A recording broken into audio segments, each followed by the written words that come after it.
দেওয়ার মালিক আমার আল্লাহ। এখন কোন মাজার আমাকে কিছু দিতে পারবে না, আমার ইমানটা নিতে পারবে।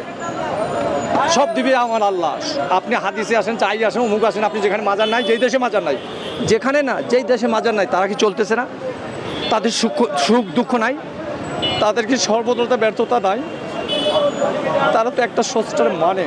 কিন্তু কিছু বুজুর্গ আছে, বাংলাদেশে বহুত বুজুর্গ আছে, হযরত শাহজালাল, আমাদের খুলনা খানজাহান আলী, আপনার কিছু কিছু শাহপরান সহ আছে। কিন্তু নামধারী কিছু আমি বিভিন্ন জায়গায় ঘুরছি, কবর উঠাইয়ে তার মাজার, ওখানে একটা ব্যবসা পাতাই দিচ্ছে।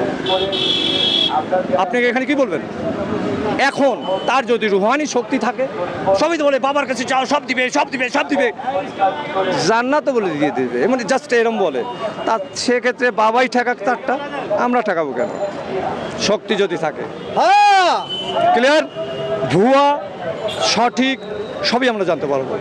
আমাদের মক্কা যখন আক্রমণ করতে চাইছিলেন, আবাবিল পাখিতে ছোট্ট পাথর, মানে ছোট্ট পাথর দিয়ে ধ্বংস করে দিয়েছেন তৎকালীনে। এখন না হোক, এখন অন্য কিছু হতে পারে, অন্য ডিজিটাল যুগের ডিজিটাল কিছু হতে পারে। ক্লিয়ার? 1450 বছর আগে কী হয়েছে সেটা আমাদের জানি না, বর্তমান দরকার।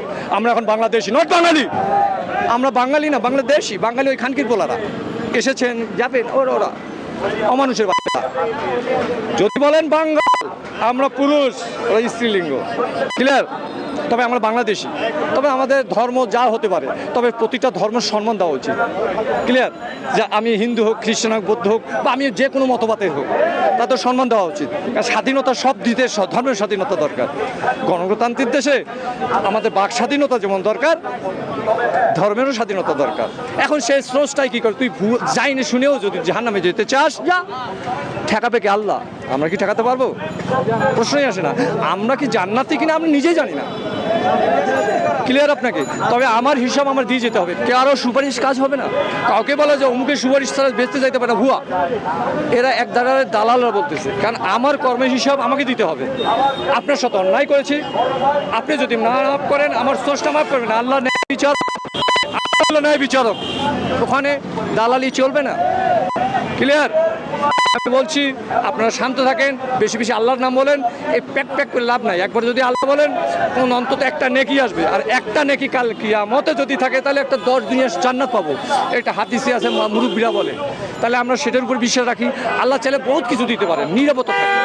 দেখি আল্লাহ তাআলা এখানে আমাদের সত্যতা জানা দরকার, আসলে তার কতটুকু শক্তি আছে। ক্লিয়ার? এটা আমি চাচ্ছি সব জায়গায় বাংলাদেশ চলাই, তাই তো দরকার। ভুয়াগুলি বাদ যাও, সঠিকগুলোর সামনে আসে।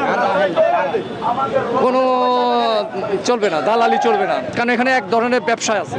কারণ এক শ্রেণীর লোক না খায় মরা চিন্তা করি। রিজিক তো আল্লাহ দাতা। আমি এই ব্যবসা আমি যাবো না, আমার অন্য ব্যবসা আল্লাহ দিবেন। যদি আমার রিজিক থাকে, আমার অন্য কাজে নিয়ে যাবেন। তবে ইমান হারার সম্ভাবনা বেশি। আপনি একটা বুজুর্গ মানুষ, দোয়া করবেন যেখানে থাকেন। যদি ভালো লাগে তাহলে আসবেন। এই না তার কাছে কিছু চাইবেন আল্লাহর কাছে, দোহাই দিয়ে আল্লাহর কাছে চাইবেন না। কারণ তাকদীরে সব কিছু আপনার লেখা হয়ে গেছে। আপনি আল্লাহর কাছে মাত্র আছে রহমত আর বরকত। আমি যদি রিক্সাওয়ালা থাকি, দিন মজুর হয়ে থাকি, আমার যদি আল্লাহ তাআলার রহমত আর বরকত দেন, হয়তো আমি সফলতা পাবো। আর যদি আমি কোটিপতির উপরে থাকি, মানে ওই যে বেনজির, সে খাসি না কোথায় সম্পদে কাজ আসছে, বেইজ্জতির সাথে গেছে। এরকম বেইজ্জতি আমরা না হই, রাষ্ট্রপ্রধান পর্যন্ত বেইজ্জতি হয়ে গেছে।